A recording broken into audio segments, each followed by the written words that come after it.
You know, today is dissertation day. So today I will be presenting my dissertation, which is conducted and supervised by Ma'am Erandi. So moving on, the contents of the presentation. I will be discussing about the research topic, research questions, hypothesis, objective of the hypothesis, participants, methodology, literature review, data collection methods, methods of data analysis, references, and a huge surprise thank you at the end. Moving on, research topic. Now, for my research, I selected effectiveness of teaching creative writing through Zoom for young ESL learners. Now, ma'am might be wondering, why Zoom and why teaching creative writing for young ESL learners? Now, as you know, during the pandemic, we teachers and students had to incorporate and had to adapt to the use of technology. And I thought, why not do a research on it and get everyone who's new to the teaching curriculum also exposed to a technology a bit. And also, I noticed that creative writing is not that much famous within the kids nowadays. And creative writing has deteriorated in children, which is very bad, and it should be uplifted in upcoming years. So I did the research due to that reason, to uplift it a bit more and give technology a chance. And as any researcher, I also had prepared some research questions. First question was, what are the students' opinions about learning creative writing in Zoom? And next was, what are the challenges teachers face in teaching creative writing in Zoom? What are the pros and cons of creative writing through Zoom and physical classroom? Now, I used physical classroom in order to give an enhancement to the online platform, because if I only focus on the online platform, I would be biased in my research, and a researcher should not be biased. And in the fourth question, I included the teaching strategies. I would be discussing this in detail throughout the presentation. Speaking of hypothesis, now as you can see here, my research highlights the effectiveness of using Zoom as a teaching platform for young ESL learners. I've said this many times. And it provides tips and advice on how to use it, including vocal cues, PowerPoint, body language, and teaching in a physical classroom was given as a backbone to this research. And also, I referred to the theories written by Karen Watson in his book on TIP online learning platform, which described all the fun activities and games which we could do using the platform of Zoom. And moving on, objectives of the hypothesis.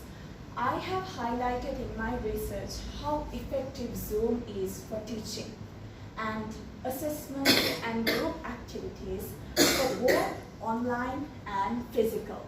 How to be creative and innovative. For instance, in my online class, I asked the students to create their own creative PowerPoint presentation and create a small poem. Classroom management of the online and physical environment. I gave the students on how to behave properly during class. For instance, online, I informed the students to always keep their cameras on and unmute their mics if they have any doubts or questions, and try to answer throughout the session. And physical, I gave them lots of activities and told them to listen. And of course, in physical environment, we can guess whether the student is paying attentive or not. And moving on, I also focused on the advantages and disadvantages of online and physical teaching. For instance, in physical teaching, as I said before, we can guess if the student is not listening or chit-chatting with the other friend. But in Zoom, we are unable to do so, because sometimes there might be connection issues and the students might use that as an advantage and try to disconnect. of the participants, I had over 30 students to participate in the physical section and 25 students for the online section. I used the students of Sussex College, Newcastle, for my research, and they were very, very pleased at the end of the presentation, saying that they learned a lot and enjoyed a lot. And my methodology. Research is based on an action research. I did it because it has the practicality and it has the way of somehow planning and experimenting. And as you can see here, it develops the knowledge based on investigation and frequently useful circumstances followed by plan, act, observe, and reflect. And according to action research, there are three types: positivist, interpretive, and critical. I focus on the positivist because it has the diverse aspects and I can give my ideas as well. And moving on the literature review, I focused on the historical background of creative writing and evolution of online platforms, which speaks about the oral and then the printing, and then finally how it evolved to the current situation of online teaching. And then I discussed on the technology of Zoom and education, how it has evolved, how countries have done it. And then creative writing and theoretical aspects in teaching creative writing, and students tend to have innovative things. These are the data collection methods.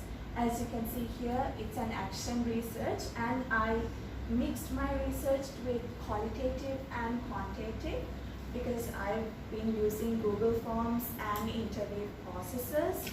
And also main students were targeted to Zoom, while some of the students were targeted to the physical section so that I can identify the differences. And moving on to the data analysis method, as I said before, interview transcripts, I used it and it was conducted for both online and physical. I selected one student from physical and one student from online to get their ideas and thoughts. Then I had a questionnaire, open-ended questionnaire with the online students. Since I cannot be there physically to check the paper, I gave them a small paper to check their knowledge at the end of the presentation. I used Google Forms for it. And documents, these were used for the physical section to check the knowledge of the physical students who have been conducting, and I found many theories from that as well. And finally, I used observational notes, which were my personal notes on what I saw while teaching the students and my shortcomings while learning as well. And limitations, I found time management and technical issues while conducting the Zoom session. Time management was mainly for the physical section because when I gave the students activities, they tend to take a lot of time and I could not fully focus on the full lesson of teaching for the students. That is my major drawback for the research. And technical issues was obviously during the Zoom session because sometimes due to this current situation in the country, some areas had power cuts and students tend to have technical issues. And sometimes when I inform the students to open their cameras, they didn't do so. So I had a huge time battling with it. And moving on, solutions for the future teachers if they ever want to do a research. My tips are these. First is to give presentation notes beforehand and help them to prepare for the lesson and manage time. So when I did it for the second time, I gave them notes and tell them to prepare beforehand so that I would not have the issue of time management. I did it for both, and then activities should be given before the lesson to allow more discussion. So they know what the questions are and they know what to be prepared for. And students have to have rules and regulations. I informed the online students, if you're on your camera, I'll be giving you a small surprise when you come to school tomorrow. I gave them chocolates. And for the students who participated on the physical session, I said the first group or the first students who answer the question will get lots of treats from me. So that's how I managed it. And in conclusion-wise, what I found was students have all aspects of experimental learning and participative learning and problem solving. They do have it, but it's minimum. And examples of experimental learning and participative learning were taken from the pre-test and the post-test examinations conducted for both of the research. And also, I found out that Zoom has many advantages. For instance, to create presentations and slides and a class, he can go through the recording and ask any questions, and somehow he also can be a part of it.